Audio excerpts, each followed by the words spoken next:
Well, hello again, and welcome to another edition of the Good News Gang. We are back once again to share with you some of our favorite Christmas songs or hymns as we work our way through this Advent season. And it's getting a little colder outside, and we're starting to see snow. So some might say it's beginning to look a lot like Christmas. And, it took me some time to actually get out there and climb to the top of this tree and put that star on there for you all to enjoy. So I looks nice. Like it. Thank you. Thank you. Yes, good job. I really appreciate that. Thank you. It took a lot of time and effort. Yeah. But I'm Pastor Matt West from Marble Memorial United Methodist Church in Milan, Michigan. And I am joined this week by Pastor Jackie Ranieri from Clare UMC, Pastor Curtis Clark from Marysville UMC, Pastor Kim Metzer from Hope UMC in Hastings, and Pastor Matt Osborne from Ishpeming Wesley UMC. And we are the Good News Gang, and we hope you will enjoy what we have to offer to you tonight as we continue this Christmas edition of what we've been doing. We are in week four of this Christmas series. Wow. Crazy. And, they may claim that we saved the best for last, but I guess it's time that we finally let one of our sisters share. And this evening we have Pastor Kim, who's going to share her favorite with us. Well, yes, I will. Although it's not really my favorite. Curtis took my favorite. I'm just saying. I'm putting it out there. Sorry. As you should be. No, I'm kidding. Watch out for that bus, Curtis. I know. I did listen to Oh Holy Night probably 15 times yesterday and sang along with Martina McBride because I enjoy her version. But anyway, and Steve wasn't home, so I could belt it out and nobody could hear me because the dog is deaf. So it's all good. But I picked Mary Did You Know? And I picked the song primarily for the same reason that Matt picked Joseph's Lullaby, is because as a woman and as a mother, it just speaks to me.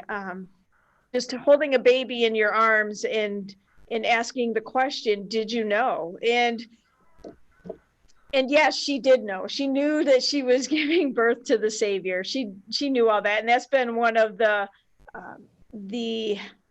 complaints about this song, is how theologically shallow it is. Mary did know.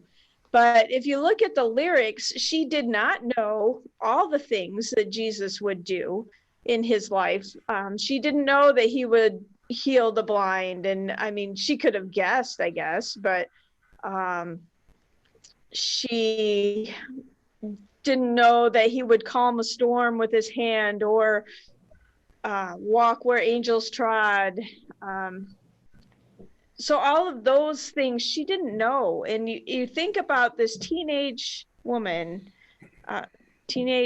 young woman holding this baby.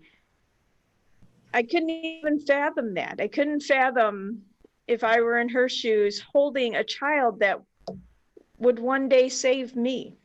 That this child is the reason that I'm saved. I mean, I just don't know how she could understand all of that. And so for all the criticism of it being shallow, it really resonates, especially if you're a woman that has given birth. It resonates.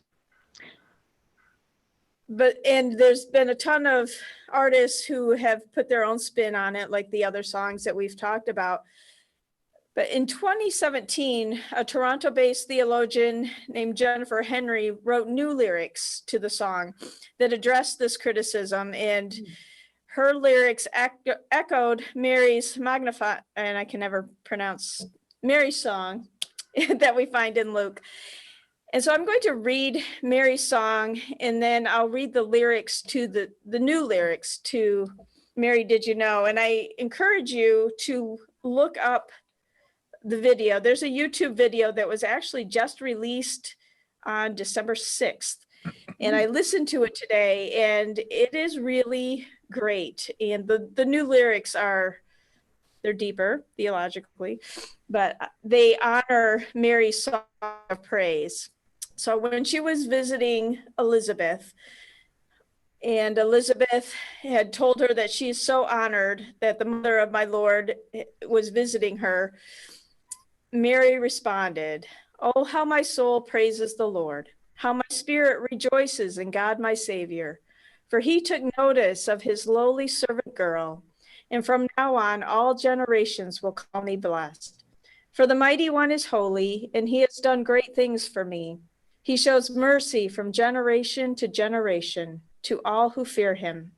His mighty arm has done tremendous things. He has scattered the proud and haughty ones. He has brought down princes from their thrones and exalted the humble. He has filled the hungry with good things and sent the rich away with empty hands. He has helped his servant Israel and remembered to be merciful. For he made this promise to our ancestors, to Abraham and his children forever." So Mary did know. Mary knew that she was delivering the Christ child. But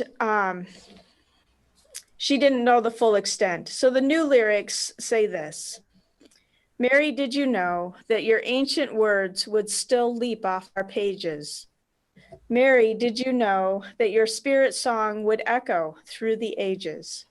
Did you know that your holy cry would be subversive word, that the tyrants would be trembling when they know your truth is heard? Mary, did you know that your lullaby would stir your own child's passion? Mary, did you know that your song inspires the work of liberation?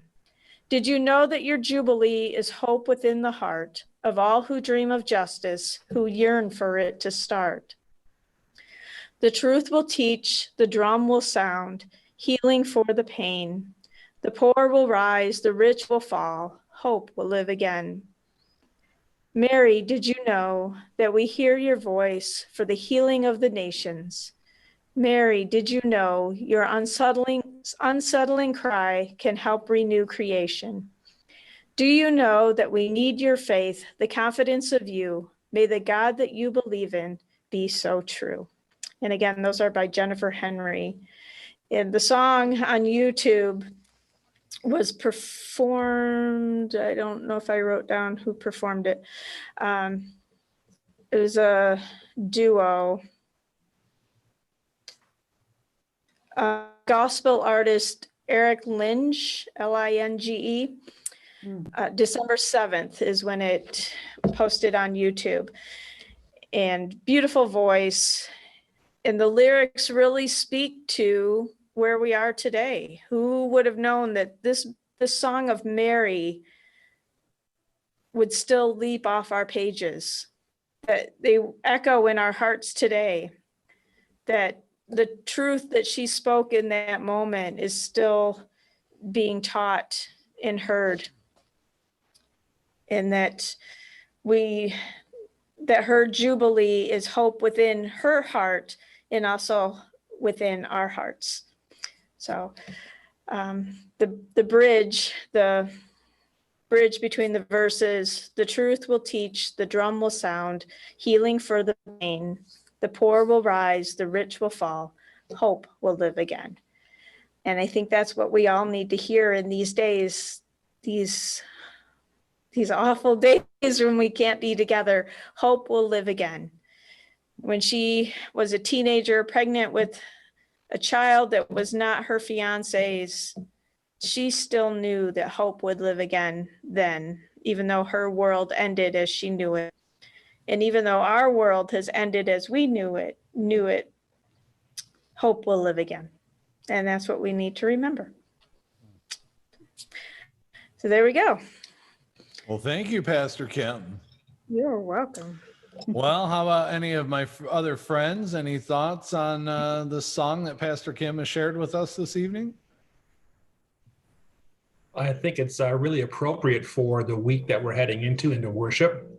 We're all focusing this week on Mary's the angel coming to Mary, and Mary, being told what's going on, and then the visit with Elizabeth, and those are powerful words and powerful lyric, and I think it's cool that we've had a week in this, with all of us talking about, like Matt did with about Joseph, and now with Mary. And I was reading a commentary today about Mary and about this passage, and obviously there's in the Roman Catholic tradition, Mary is elevated to very high standing. People pray to Mary, and I mean, she's sainted, and we can't stress enough the importance of the role, obviously, that Mary plays in this production, not production, but in this story. Right. It doesn't happen without Mary.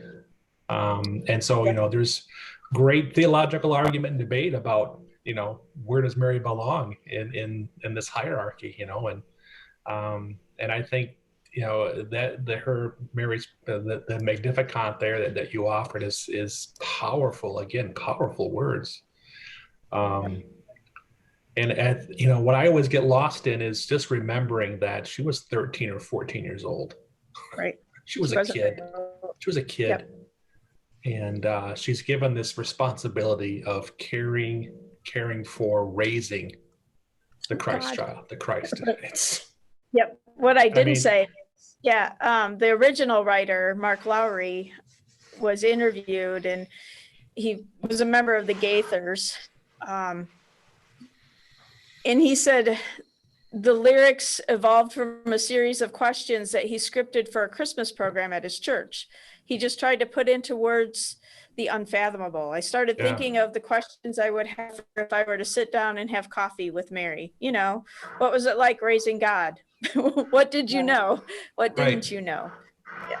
And I think there our reading for this week ends with Mary saying, with God, all things are possible, or with God, this is possible. And it leads us into this great conversation this week in worship about, wow, what's possible with God? Right. If God can do this, then the things I have going on in my life, I think maybe God can do some things with. Right. Probably. Maybe. I imagine it can happen. The smart aleck in me is envisioning, Elizabeth and Mary sitting at the dining room table or a coffee table or what, and and Elizabeth looking at her like going, "Mary, did you know? Did you know that this boy was going to do this?" Like that's just the smart aleck in me that, a smart aleck? What? Oh, I don't know. Believe that. But I mean, just, the imagery of the two of them sitting down, maybe having a cup of coffee or something, and just Elizabeth being like, and Mary just kind of in some way, even though she may not have known, just, kind of modestly sitting there going, "Oh yeah, I knew that was going to happen." Yeah.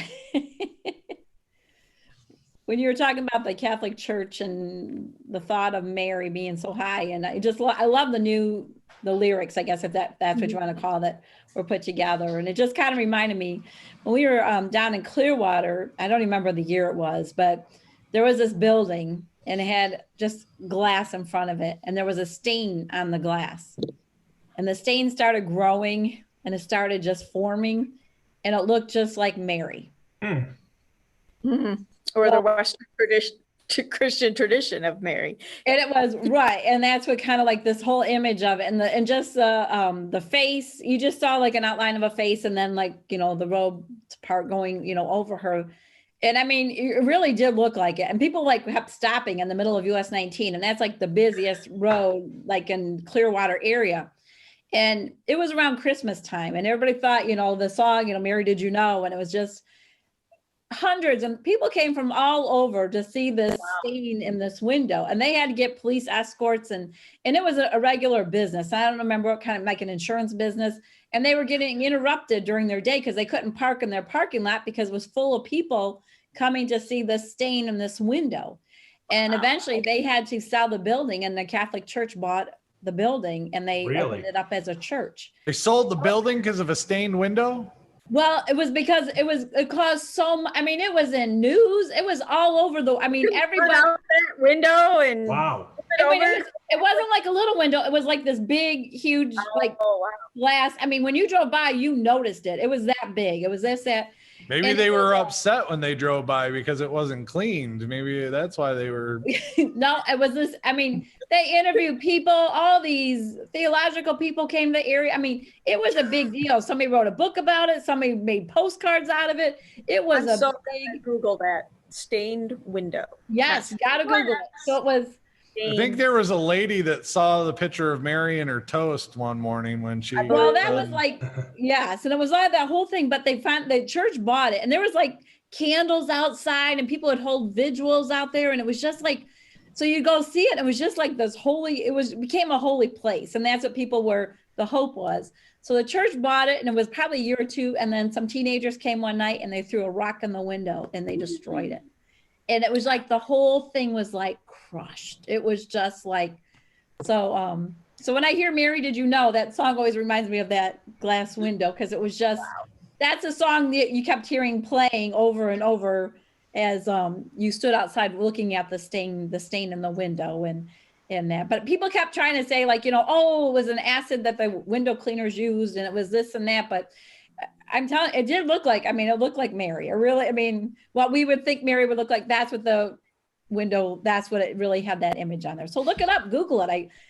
I will. You'll find it. And it's just an interesting story. Mary, did you know that a rock would break and shatter that glass window?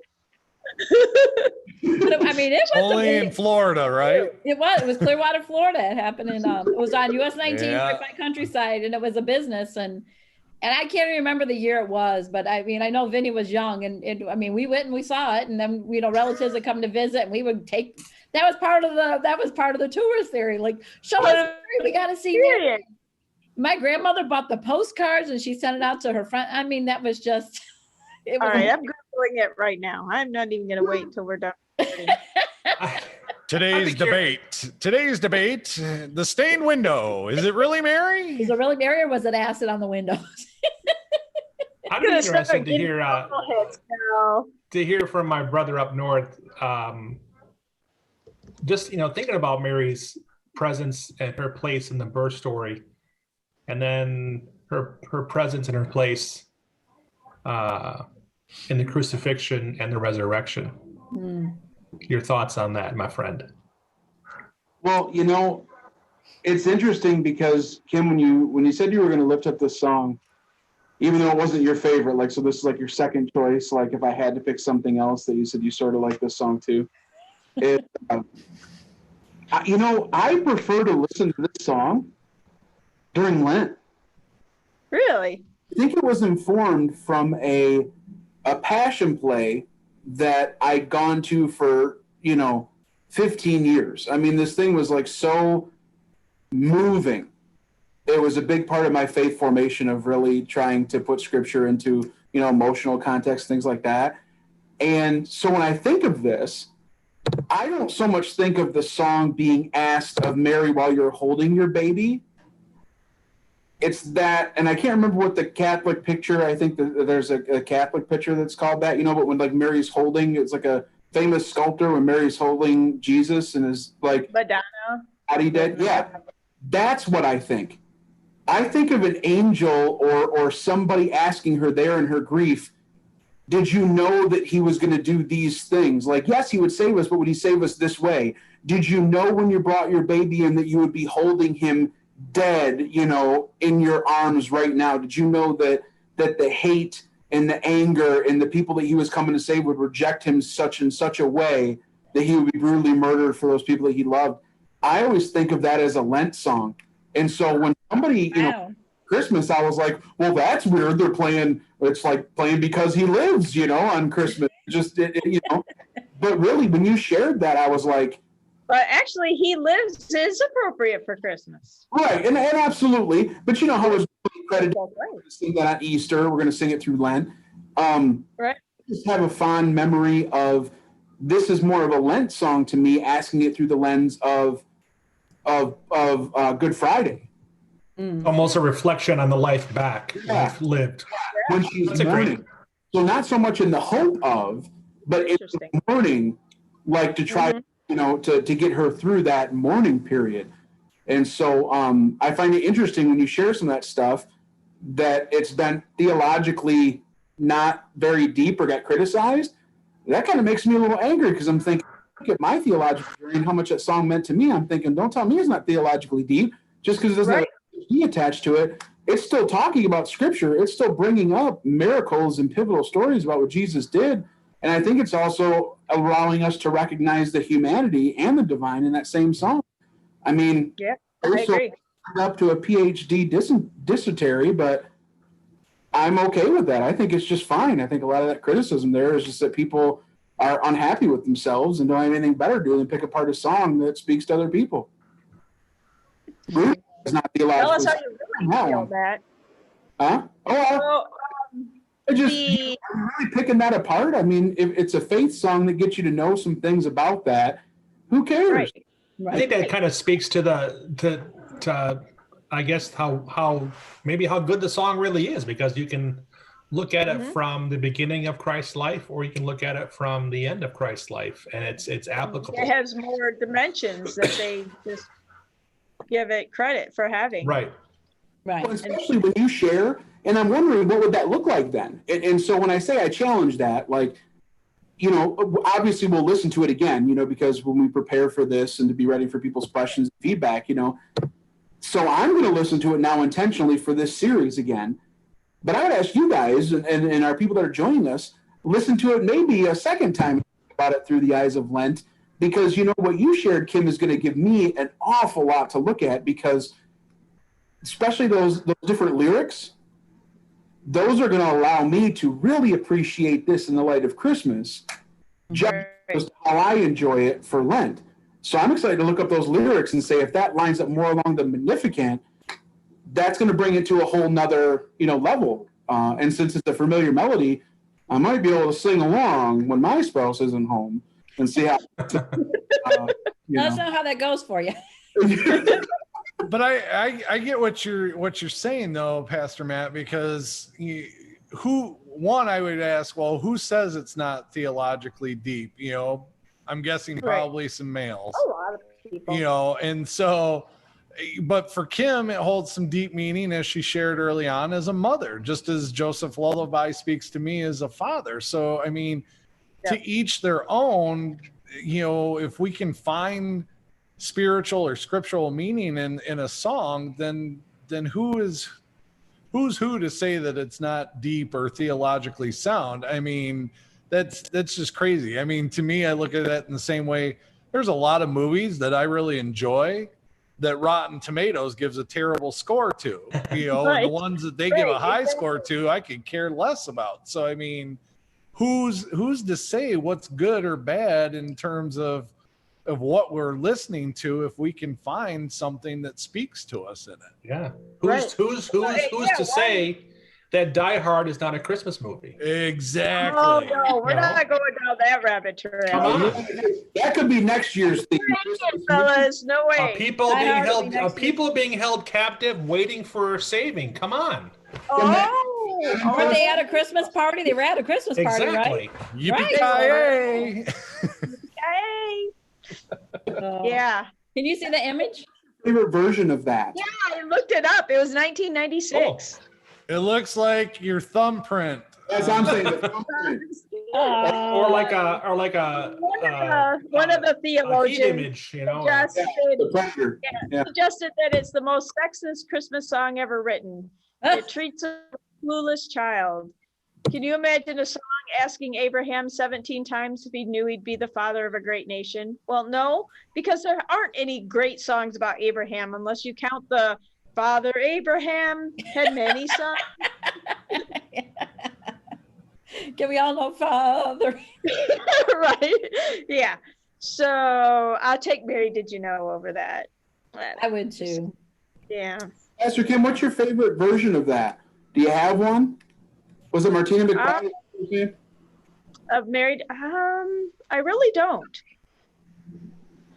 I like the Kenny Rogers version. I was That's one of the more popular ones that gets covered a lot. So let me ask you this, Kim.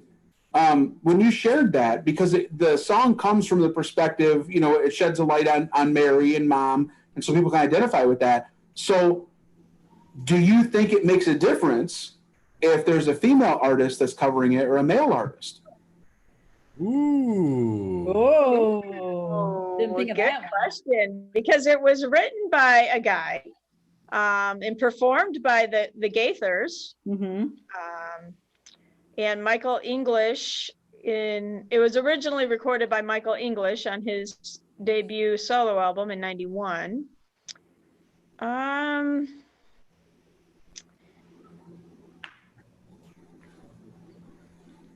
Yeah, I think I just like listening to the deeper version of it anyway, like a Kenny Rogers version. Yeah, I don't know. On one hand, it feels like if a woman sings it, there's maybe that natural deferral to it's coming from her perspective, so you can almost hear Mary, having this conversation. But certain reverence of a male asking it, because then it's like sort of that reverence for her position. Like there's someone reaching out, asking, wanting to know more about this Jesus, if you will. It's somebody asking a question to the mother of God or mother of Christ. So I don't know. The funny thing is we almost always call her the mother, but the article that I pulled up on the window, Mary, the article describes her as Jesus Christ's mom. And we use mom as a more familiar term. Yeah. So when you think, mother sounds so formal, just like father sounds so formal. Then you think of Mary as his mom or his mommy. Did he call her mommy? Or whatever the Arabic version familiar term for mom is? When Jesus refers to God as Abba, that's that Papa, it's dad. Right. So I'm sure we can find it. I'm sure there's the same kind of familiar, word for mom. But to think that he called his earthly mom that. Yeah. He wouldn't have named Joseph that. Right.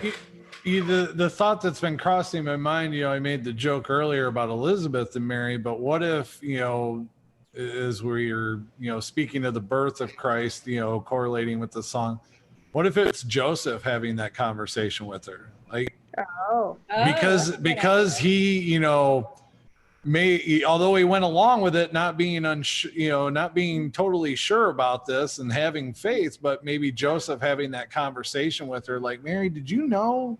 Like, did you know that he was gonna, like, I knew we were gonna have the, the Son of God, but like, did you know that he was gonna do all this? That being a possibility as well of it. Smart aleck nature is he's biting into a piece of fruit with it full in the mouth. Hey, Mary, did you understand that's our boy. Oh boy. What if it's God asking her?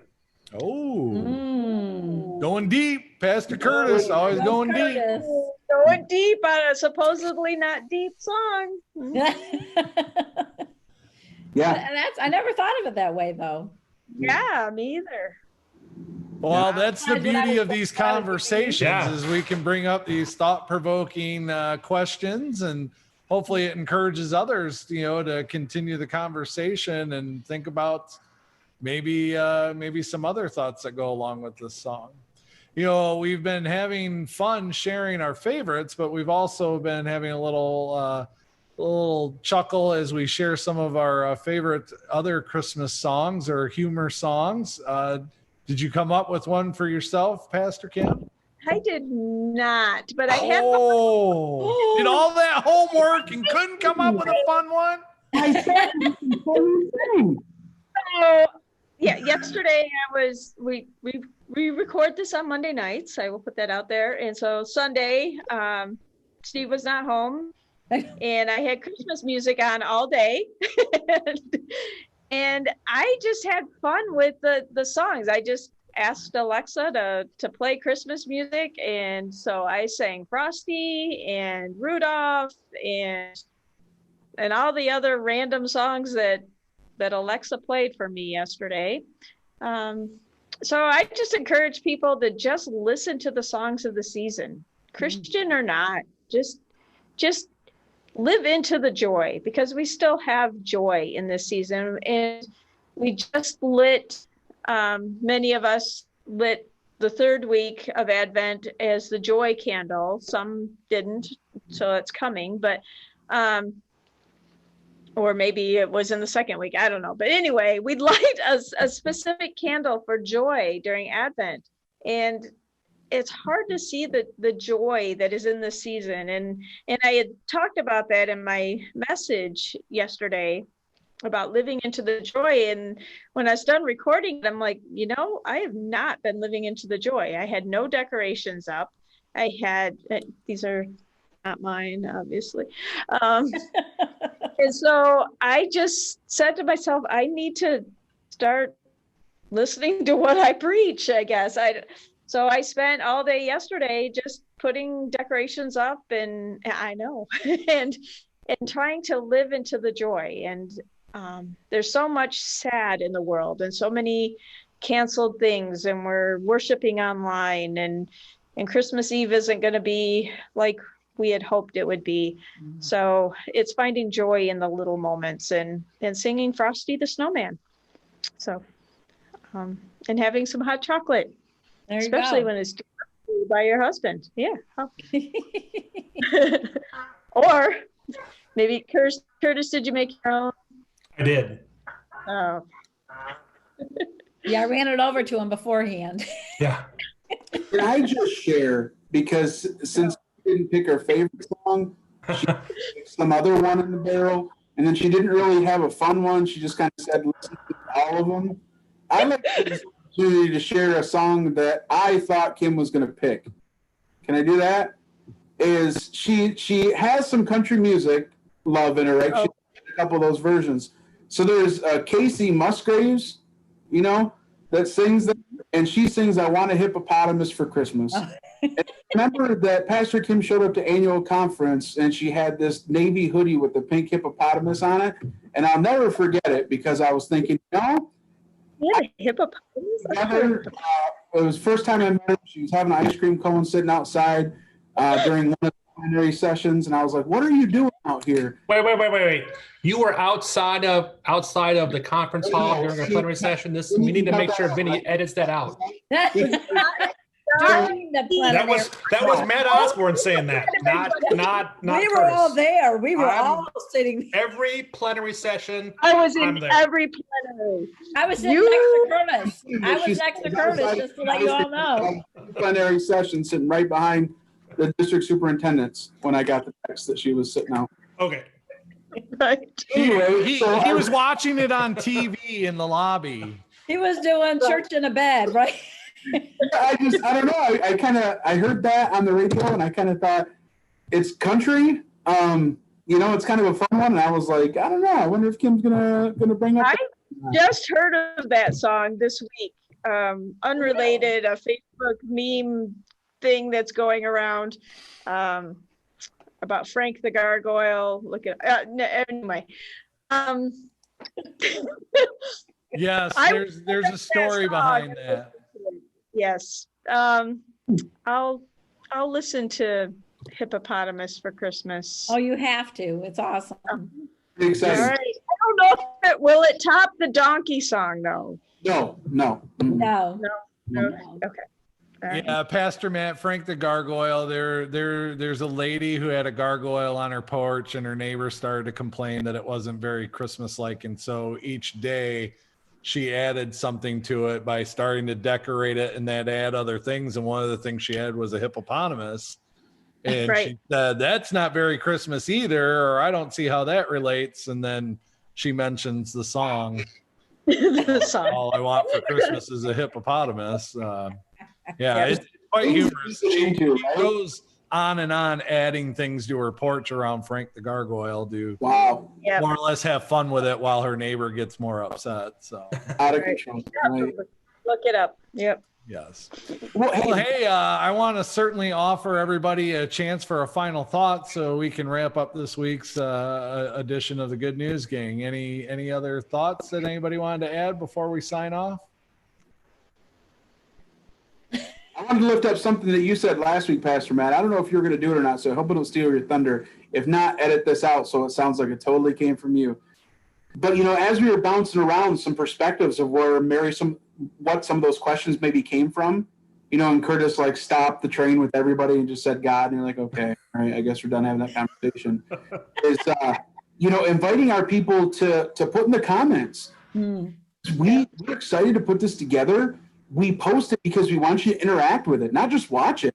Tell us what you think. What perspectives do you have, or what's your favorite version? Because sometimes you'll have something that we didn't even think about, and it'll become our favorite version. So, you know, interact with us on it. You know, so I'd love to read some comments, and I follow when you guys post yours to see, you know, people are interacting with it. So please feel free, guys, that we want to see you enjoying this content and what it might mean to you. So you brought that up. Shout out to my parishioner Carolyn, who messaged me and told me that she enjoyed last week. So Carolyn, Good. hope you're watching this week, and let us know what you think. All right. Anybody else? No.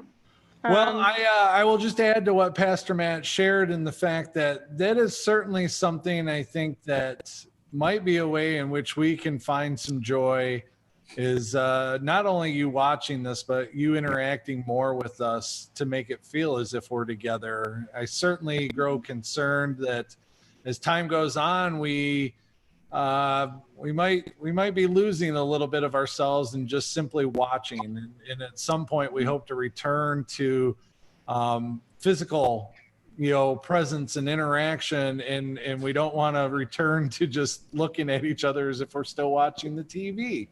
So I think it's good that he brought that point up because we do appreciate your interaction. Not that we're looking for a pat on the back or that we're looking for a good job, but just we want to know what you think, and we want to know what you're feeling, and good, bad, or indifferent. Don't be afraid to share in those comments when we post these shows. So thank you again, everybody, and thank you to my brothers and sisters for joining me for another week of the Good News Gang Christmas edition. And until next time, peace be with you.